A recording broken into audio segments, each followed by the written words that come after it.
really doing or knowing much about the first part. So function notation looks like this. So f of x equals, um, and f of x is what we call the output or the y value of the function, and x is the input. It's the x value. And so we can describe how we create an output from an input using a formula. And some formulas are just polynomials, like 2x plus 1. And so this is really talking about function notation, which I think was kind of part of the question there.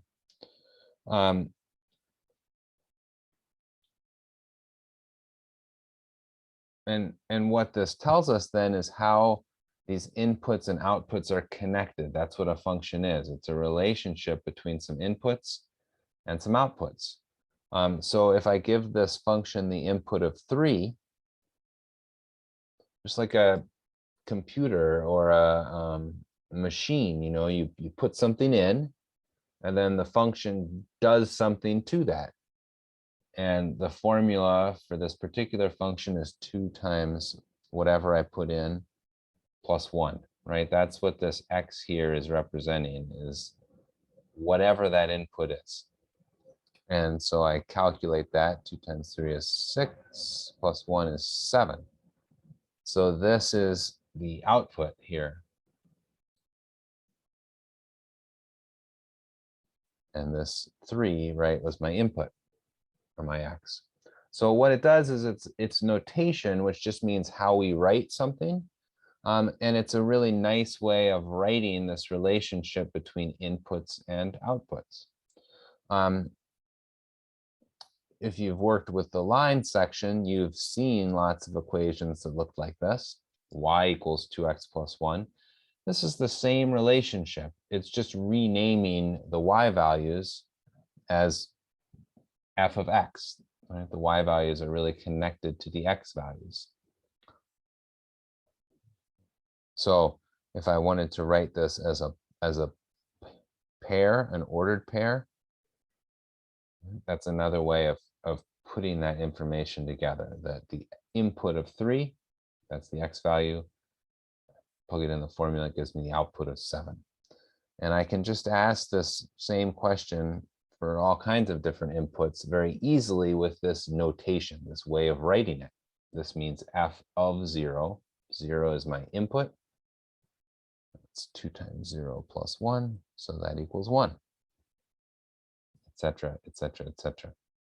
So that's just like a kind of skimming overview of function notation. The question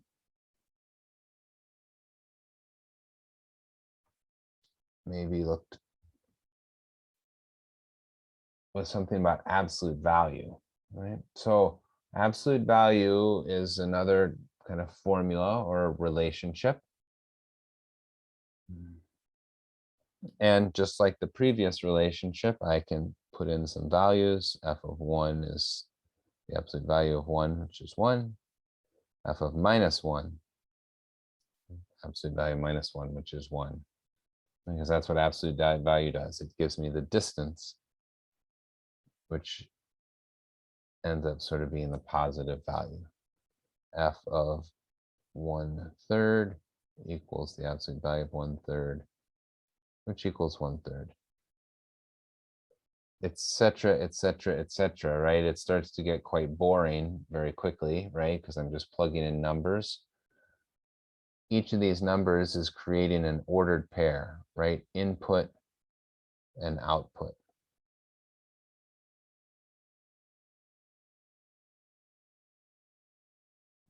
And so rather than just like listing all these ordered pairs as my answer or solution, which is not very satisfying or useful, right? We like to graph those solutions. And what we see with the graph, so I'm just plotting these points.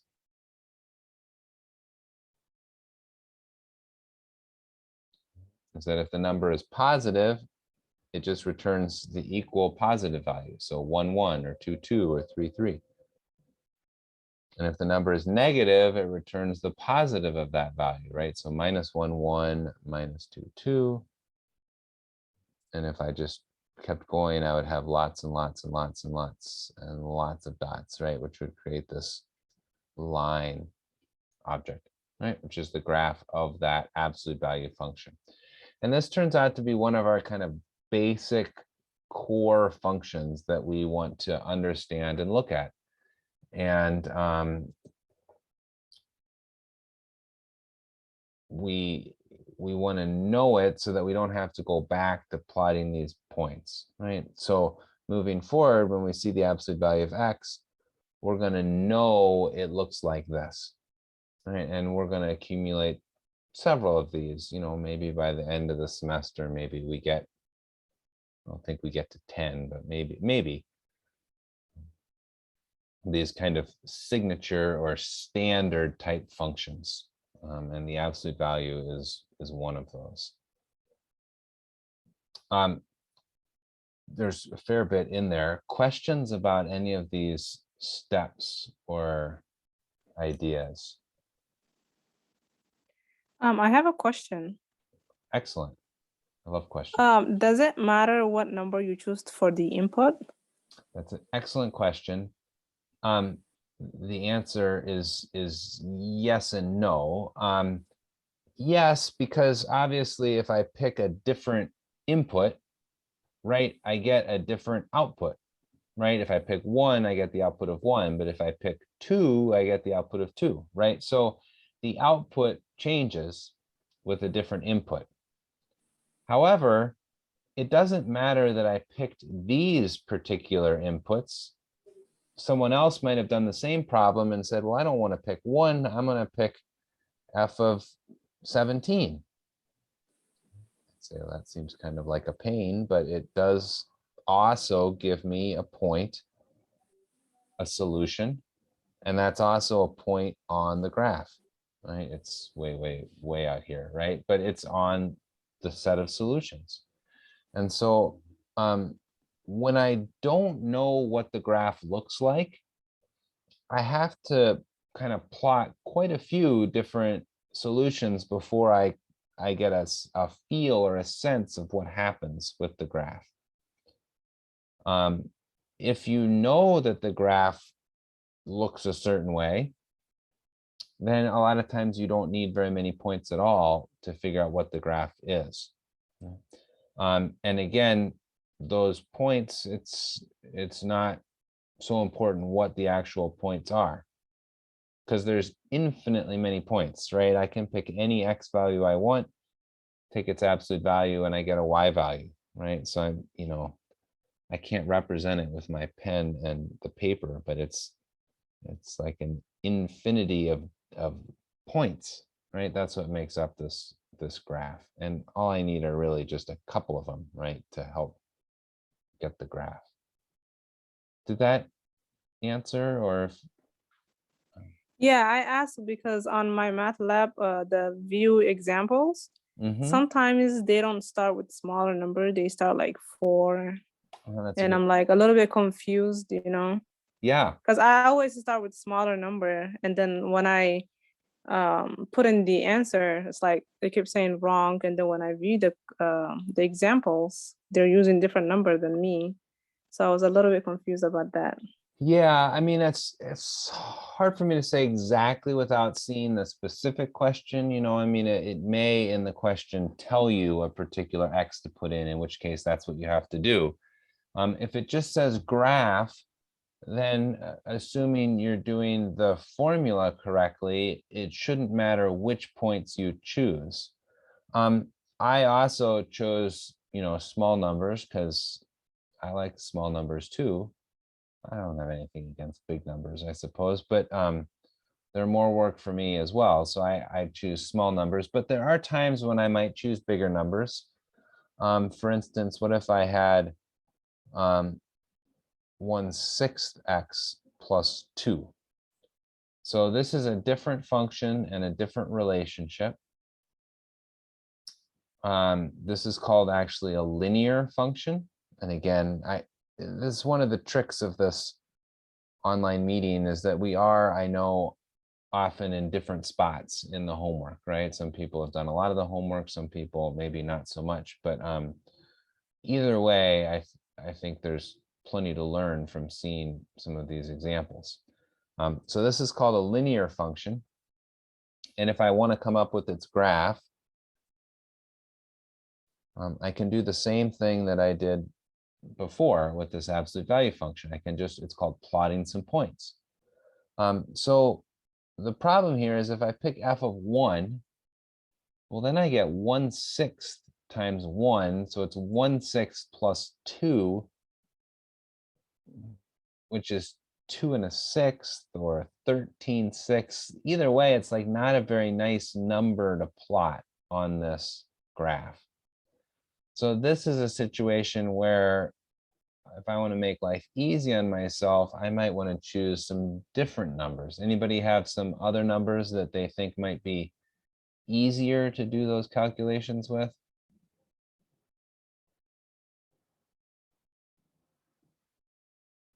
Anybody want to Would jump 2 in? work? So 2 totally works. However, when I put in 2 here, I'm going to get 2 times 1/6, which is also a fraction. It turns out that's 1/3, which is better than 1/6, I guess, in my feeling, but it's still a fraction. It's definitely going to be easier on MyMathLab if you don't have to deal with fractions. You can input points as fractions. If you use 6, How about 6? I love 6 in this case. Normally, I would not choose 6, right? It's like bigger than I need. But in this case, 6 is great because it's 1/6 times 6. That's perfect, right? That's just 1. And 1 plus 2 is 3. So I love that point. 4, 5, 6. I mean, I don't know, maybe I just like it, maybe. Right? But it's good. That's a good choice. What else? Any other? There's an easiest one. What's the easiest one? Would 4 work? So again, 4 totally works, 2 works, 17 works. They are just going to give me fractions because I'm going to have to multiply whatever I put in by 1/6. Right? So 4 times 1/6 is 4/6. Again, would 0 work?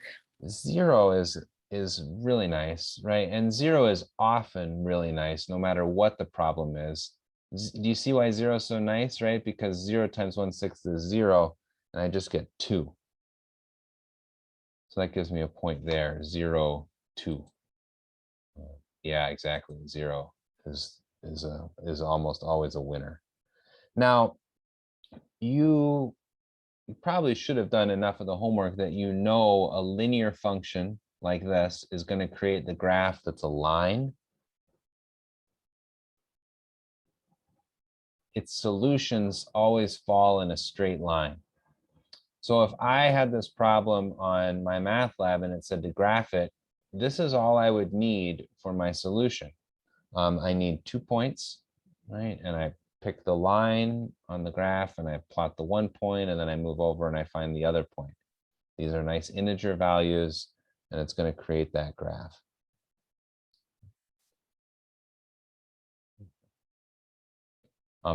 What we're really doing there when we graph the line is we're saying all the other solutions that I would have found, f of 2, f of 4, f of anything, all those values are going to fall on this line. So if you had found those values instead of the ones we picked, you would have just found those 2 points, and you would have ended up with the exact same line.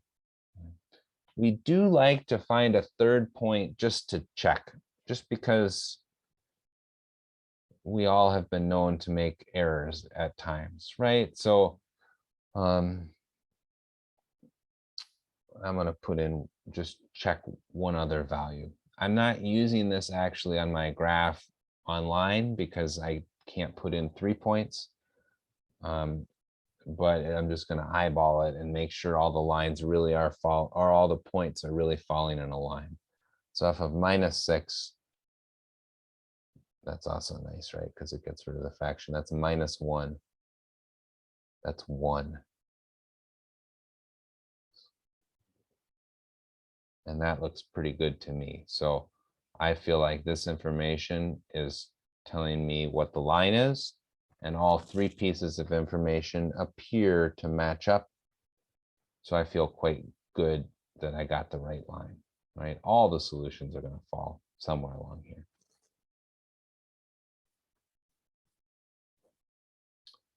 Questions?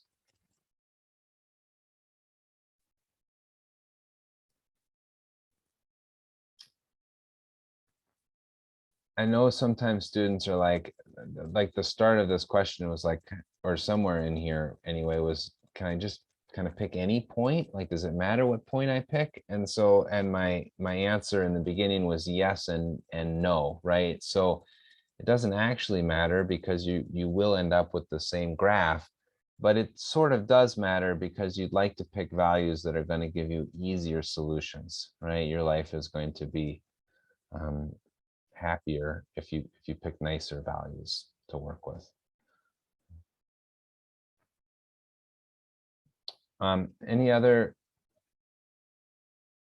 questions? I'm just kind of starting using this notation. If you haven't gotten towards the end of the section, you might not have seen this notation, and instead you would have seen the problem looking like y equals, instead of these f values, right? Same relationship, same graph, everything is the same concept. It's just a way of writing it differently. Could you possibly do a question that's from earlier on in the homework, just so we kind of would- have an idea of where we're starting at? I would definitely, I'll do any question from the homework. Do you want me to just kind of come up with something, or? Yeah, I like kind of skimmed over my math lab, but I Yeah. haven't started yet. So just like something that's kind of towards the beginning. Yes, definitely. Give me a second here.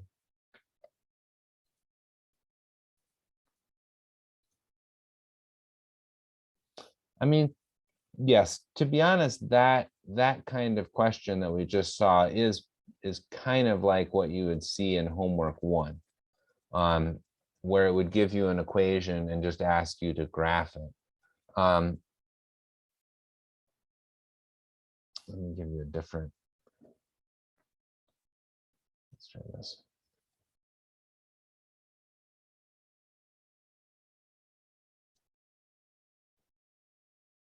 So before you got to the function notation, we would have described the equation with just y and x. And it's the same idea, right? In that we want solutions. Those solutions are going to be ordered pairs that look like x, y. And kind of like with inequalities, we had to do like the number line or an interval. We had to kind of write out the solutions. It's the same idea here. We can't just like list them as ordered pairs because there's too many of them. And so we use a graph to represent those solutions.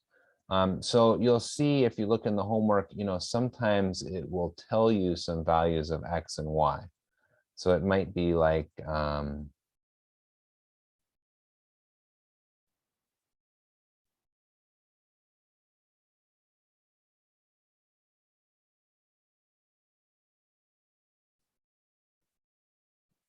it's not written very well.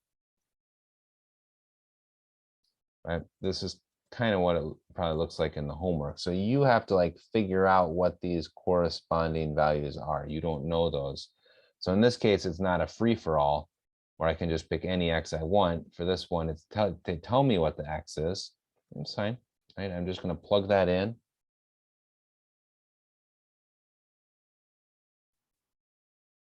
And I'm going to solve for y. And I know from the group work, or the take-home work, you guys overall seem to do a very good job of solving equations, even some somewhat complicated equations. And so these should be pretty straightforward. This one especially, because there's everything's on one side already. So 2/3 times 6. The 3's cancel, so I get 4 minus 2, which is 2. So I'd fill that in right as 2, and that's a point. It can go the other way too, right? In this second line, I'm telling you the value of y and asking you for x. So I plug that information in, and here I actually have to do kind of a little solving, right, to figure out what x is. Add the 2. So really, it's just kind of solving for the variables and then plugging in and graphing it. It is, and you just, it's sort of like the algebra skills are not that hard for these. I mean, we all have, things that don't go right all the time, but like you would feel pretty comfortable if I asked you guys to solve these kinds of equations.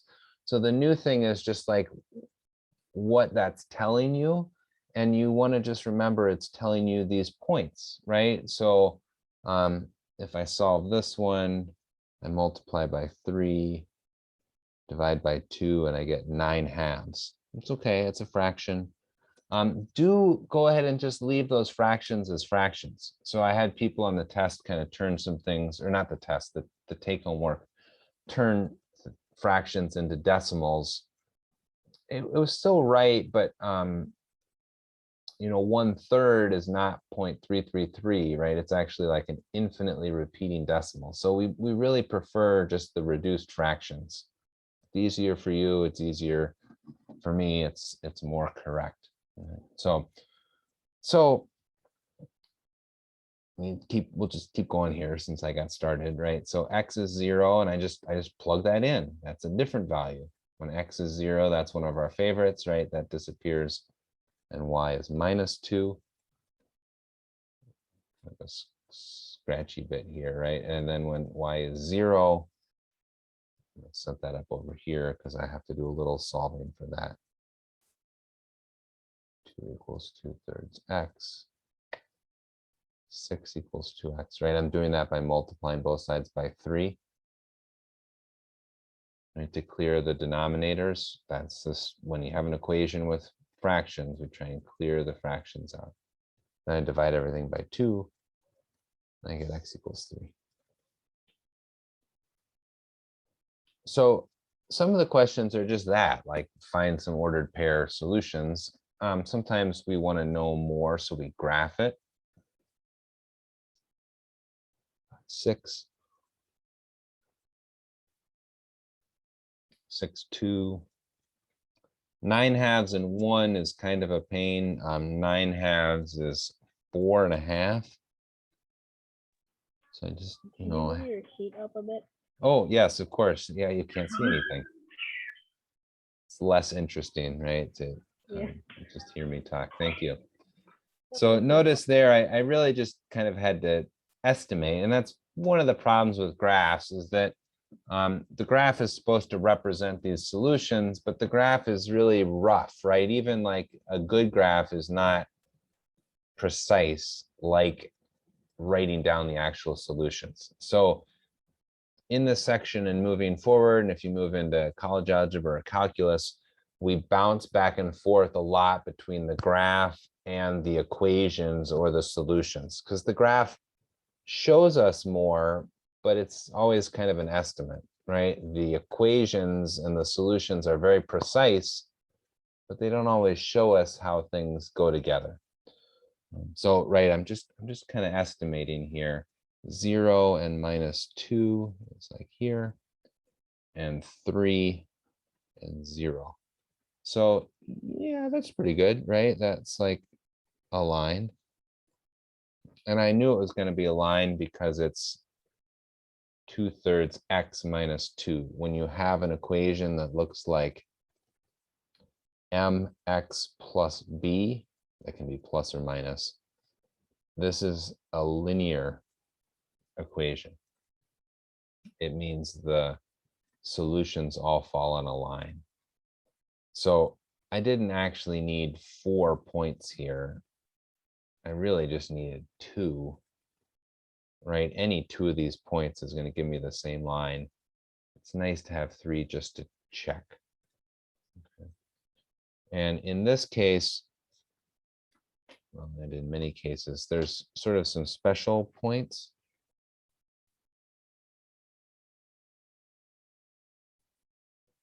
So those points, see where it crosses the axes, those are called the intercepts.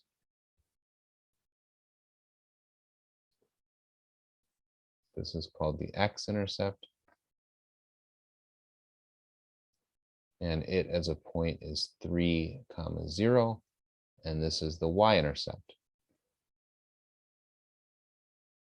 And it is 0, -2 in this case. So sometimes you'll see some questions that ask you about intercepts, right? And we can see those from the graph, usually pretty easily. However, you know, what if I do a graph? That's a terrible start. I'm gonna actually, so bad, I'm gonna move to a new piece of paper.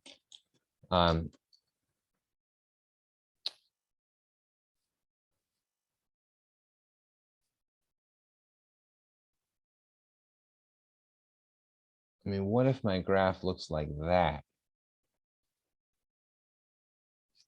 That one seems pretty likely what the y-intercept is. That looks like 0, 3. But here, it's like, where does that cross? Well, it's possible that's right between 1 and 2, so 1.5, but it could be 1.4 or 1.3. It's very hard for me to tell, right? Not accurate. However, I do know what the y coordinate is. Right? What's the y coordinate here? Like, I don't know what this number is exactly, right? An estimate. But what's the y coordinate at that intercept? 0. That is 0. And so you notice, or hopefully with a little prodding from me, right? Noticing the zeros there, right? Those are part of the intercept. So when one of the values is 0, the other value is an intercept. The x-intercept has a y that's 0. The y-intercept has an x that's 0.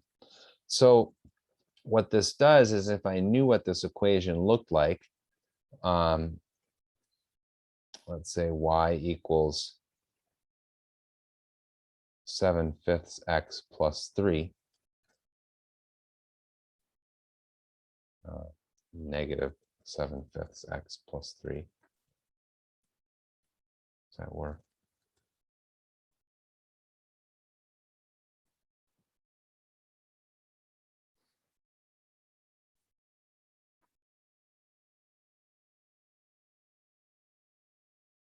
I think so. Let's try it.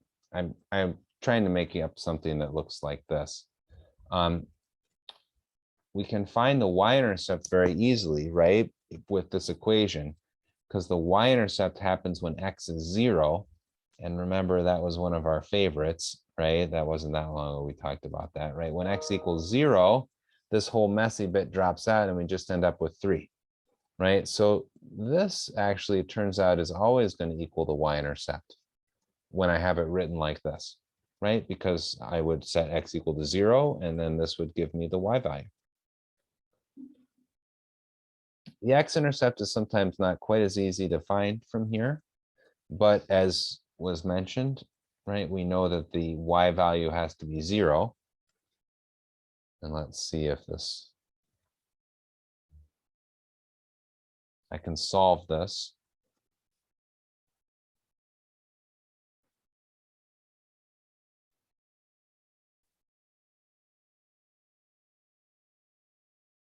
Move the 3 over, multiply by 5,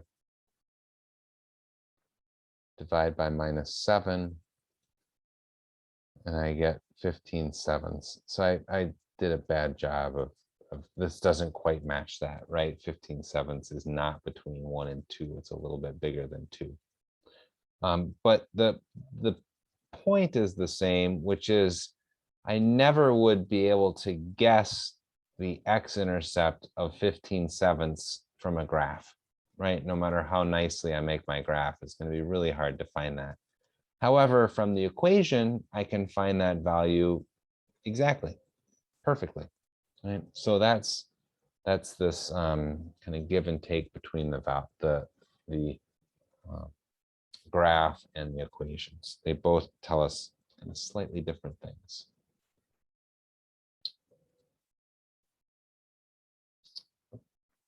Questions?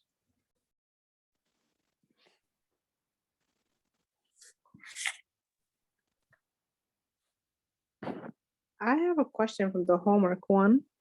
Excellent.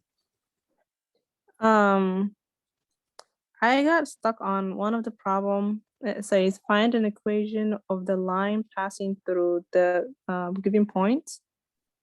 Okay. And I was getting different answers from what it was giving me.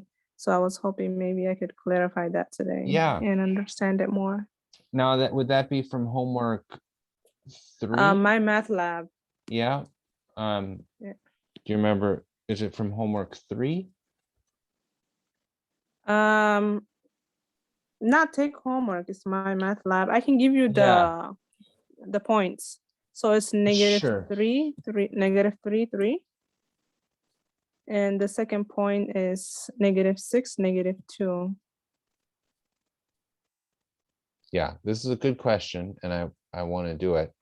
I believe this would be from homework number 3 Yeah, within my math lab. yes. Yeah, okay. Because it's like if it was at a different homework, they might approach it in a sort of a different way, or maybe a different kind of question. But in homework 3, you're doing lots of questions like this. And this is perfect. I could have you could be a plant in the audience, right? To ask a good question to move on to. So we're trying to find the equation of the line that goes through The those. 3s are both negatives. Oh, both of these. Okay, thank you. Yeah. Mhm. Okay, so we're trying to find the equation of the line through these 2 points. Okay. And it's a little bit of a tricky problem in some sense, because we're sort of missing. I mean, I have the points, and you could certainly draw the line, right? That's no problem. You could plot those 2 points and get a ruler, and that would be your line. But we know that's not very precise, and it's not going to allow us to find any other points, because it's just a ruler line, right? It's not actually what the equation is. So we would like to be able to find the equation. I do know that equations of lines can always be written like this, mx plus b. Okay. So if I could figure out what this m and this b value are, I would know the equation of my line. It turns out what we saw from our last work is that the b value is equal to the y-intercept. And this is true anytime you have a line written in this form. The b will be the y-intercept. And the m, we haven't talked about this yet, but the m is something called the slope. The slope of a line measures its angle. It's a measurement of angle. And the way it calculates that angle is it compares how far the line moves up compared to how far it moves over. So the slope is the ratio of the rise, which is the change in the y values. So I'm looking at 2 points. If I take y2 minus y1, I get the distance between those. And then I do the same for the x values. That's how far it moves side to side. And that calculation is going to give me the slope. Okay. If I know those 2 things, I can just plug them in, and that's my line. Now, we've talked about a little bit how to find the y-intercept, but we haven't talked about slope. Luckily, we just have this formula. Okay. And remember, you can have a note sheet, so this would be very likely something you would want to write on your note sheet. You may just know it, and that's fine too. Y2 minus y1 over x2 minus x1. So this is like what those y's and x's mean, or they are just what I'm labeling these points. So if this is my first point, right, and this is my second point, then I call those x1, y1 and x2, y2. Quick question. Yes, Obviously in this example, like we're given the two yes, pairs. But could you technically then just use any point on the line or any 2 points on the line to find? that's right. That's right. And that it's a good point, because we talked about how the line generates a whole series of points. And all those points are solutions to the equation and on the line. And so if I don't know any other points in this case, but if someone else gave me a different point on the line and I did the same work, I'm going to get the same equation of the line. So I think that's an important perspective here, and that these 2 points aren't unique points on the line. The same process works for any points on this line. They're just the two I was happened to be given. So y2 is -2 and y1 is -3. So you got to be careful of your negatives there, right? -2 minus a -3. That's a lot of negatives, and that to me says kind of danger, right? Like we got to be real careful with all these negatives. So it's -2 plus 3, which is 1, and -6 plus 3, which is -3, or 1. So it's -1/3. What this is telling me is that every time I go over the run, if I go over 3 units, the -1 means I go down 1 unit in y. Over 3, down 1. That ratio is the same between all the different points on this line. The slope is a constant for a given line. So this is great. I'm like halfway there, right? I needed to find m and b. I found m. So I know my equation of the line must look like this.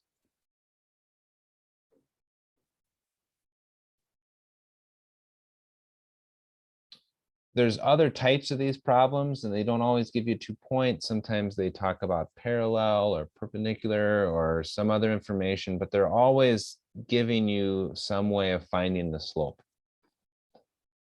So now I've got to figure out b, the y-intercept. I don't know b. I could try and graph it, but we've been warned a little bit about that, right? If I graph it, I have no guarantee that I'm going to be able to estimate what the y-intercept is, right? I might get lucky, but I might kind of not be able to figure it out from the graph. So that's not an effective way to do things all the time. There is a formula that you can use, and I'm sure some of you have done that before, and I've taught that before, but I now like to just use the information that we have here without adding a new formula. This point here is on the line. That's the whole problem, right? Is my line should go through these 2 points. If I plug this point into this equation, that has to give me a true statement. That's exactly what it means for a point to be on the line, is that the point makes the equation true. So I'm going to plug this point in to this equation. -2 I have a is, question here. yes. So why did you choose the other point? And why not the -3? I could have choose that point too. I could have chosen any point. I chose this point because the -2 and the -6 are different, so for you guys watching at home, you can see that they're different in the different places. But Okay. if you were doing it, you might just choose that one because then it doesn't even matter which one you put where, right? Because they're the same values. Okay. You could choose any point that you know is on the line and it will work. It will do what you need it to do. Right? And what I need it to do is fill in the X and the Y. So the only thing then that I don't know is the B in this situation. So -2 -1/3 times -6 is a +2. And when I subtract the 2's there, I get that B equals -4. Now I've got it, right? I know my slope and I know my y-intercept. Now, maybe you don't believe me. Maybe you say, well, I don't know. Why does it really work if you pick either point? Let's check it. I mean, we wanted to make sure this point was true. This line went through this point, right? And that's what we did here. That sort of forced it to go through that point, but it's also supposed to go through this point. Does it go through this point?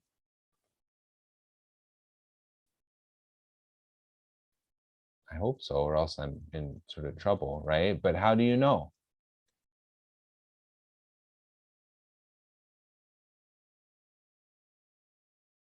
You just trust me, right? Because I'm your teacher. I am telling you the truth, but you shouldn't always just trust me, right? For just the sake of that, right? You want to know why and how. So if I want to know if this point is on this line, I just plug it in, right? It should give me a true statement. So I put in -3 for X and -3 for Y. -1/3 times -3 is +1, -4. That's right, -3 does equal -3. It works. So this is what we wanted. This is an equation that goes through both of those points.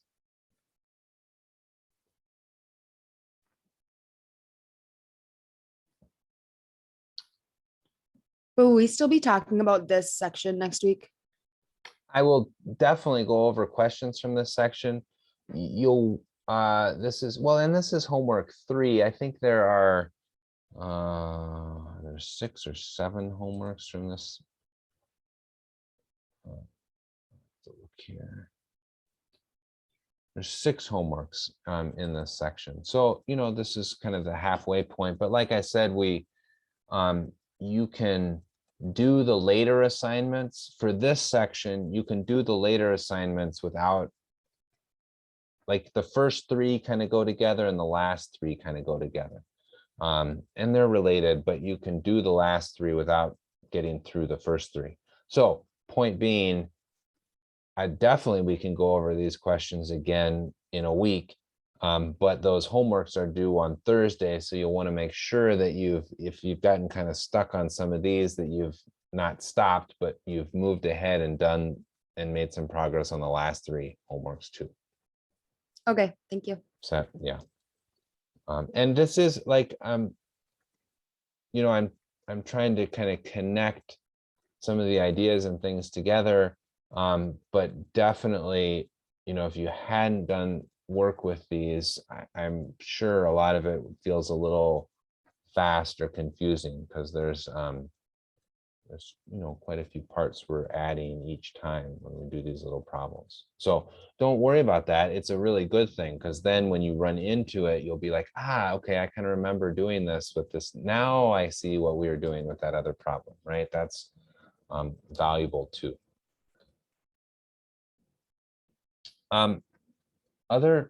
Other questions?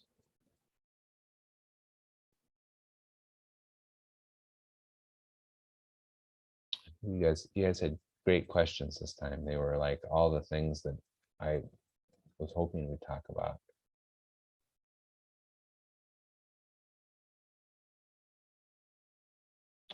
Okay. If there's no, well, there may or may not be other questions, but we're in a good spot. I just feel like an hour is a pretty substantial Zoom period. So I'll let you guys go. But again, if you had some other things you wanted to talk about, we can certainly, I can stick around for a little bit longer. Please ask, a lot of these questions could also be asked with the My Math Lab Ask Your Instructor, right? That was a homework assignment. Whether you missed it or did it, doesn't matter. You should continue asking those questions. So again, I love going over them here in front of everybody in a class. But sometimes we want to make sure that we get our answers or our questions answered more quickly, right? So the asking the instructor, I will get back to you. Sometimes I can get back right away, and usually certainly within the day on those problems, and then that can hopefully keep you moving forward. So take advantage of that as well. And there's also lots of other resources, right? There's tutoring available. You know, we can schedule some other Zoom calls. I've met with some students already at some other times or office hours. There's lots of stuff out there, and it can make things go more smoothly. And that's the goal, right? The goal is not to learn all of this on your own so you struggle massively with it, right? It's to learn it, and working with other people and getting help is a really efficient way of learning things. So okay, enough chit chat. I will post this recording